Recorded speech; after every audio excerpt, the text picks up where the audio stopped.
大家好，歡迎嚟到問經所答，我係 Matina。神蹟狂飄第3節，口講無用，深信為真，神蹟顯能，基督是主。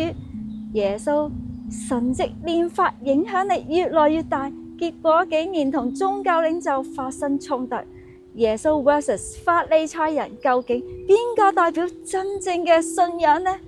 仲震撼嘅時刻，耶穌再行神蹟，彼得認耶穌係基督，準備好迎接信仰大反思。外表 versus 內心，耶穌怒批宗教偽君子，這百姓用嘴唇尊敬我，心卻遠離我。馬可福音7章6節，法利賽人見到耶穌門徒冇洗手食飯，即刻彈佢哋唔遵守規則。耶穌反咬，你哋守傳統，卻忘記咗神真正嘅心意。某弟兄每個禮拜都返教會，樣樣都做，新地嘅佢舉手敬拜，分享感人，口講榮耀歸主。Monday 到 Saturday 嘅佢呢，唔祈禱，唔讀經，呃人揾着數，講大話，唔眨眼。耶穌話：你喺教會做俾我睇，定係喺人前做戲啊？信仰唔係主日模式開啟，係每日都要行出真實嘅生命。耶穌再爆神蹟，7餅餵飽4000人啊！耶穌拿着7個餅，祝謝了，擘開遞給門徒，眾人都吃，並且吃飽了。馬可福音8章6到8節。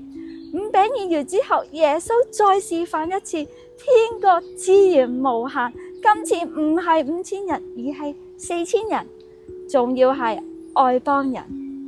老細公司冇 budget，但我哋要搞大龍鳳喎。員工話：咁點搞啊？耶穌話：放心，資源喺神度，夠晒用啊！門徒再次見證神蹟，但佢仲係唔明白。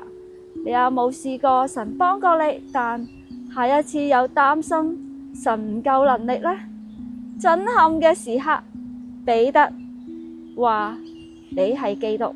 耶穌問：你們說我是誰？彼得回答：你是基督。馬可福音8章29節，耶穌問門徒：世人點睇我啊？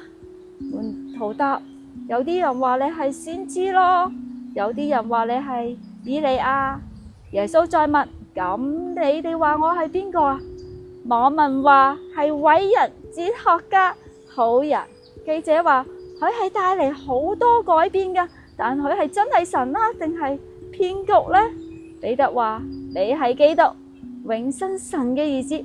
問題係你點睇耶穌呢？係歷史人物定係你生命嘅主呢？你有冇親自決定耶穌你係我唯一嘅救主？生活應用，你對耶穌嘅信仰係外表啊，定係真心呢？你係咪有時會用宗教嘅傳統取代咗神嘅真正嘅愛呢？你有冇試過見證神蹟呢？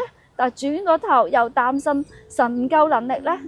你今日願唔願意承認耶穌你係基督呢？挑戰你翻開馬可福音7章1節到8章30節，親自體驗下天國震撼嘅時刻。下一個系列人生 reset， 記得 like subscribe 我嘅問經所答，下條片見，拜。